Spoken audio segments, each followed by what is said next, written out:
What a wonderful feast we celebrate today. The coming of Jesus to our world was a turning point in human history. In fact, since then, history is divided into two time periods, before and after Christ. So many characters remind us of the significance of Christmas.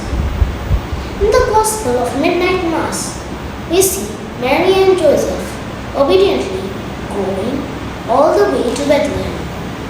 The journey and the subsequent birth of Jesus was not easy, yet their trust in the Lord gave them peace even when there was no place for them in the inn. That first Christmas was spent in piercing cold and the darkness of the night, but they had already seen great light. We see the shepherds wide awake, watching over their flocks by night, and so ready to receive the good news, the great joy.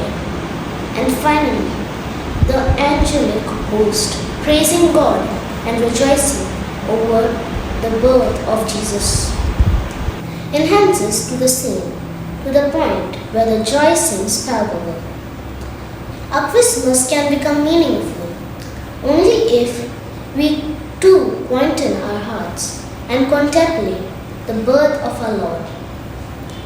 We will then find ourselves trusting like Mary and Joseph, listening like the shepherds, and rejoicing with the angels. No Christmas, no Christ.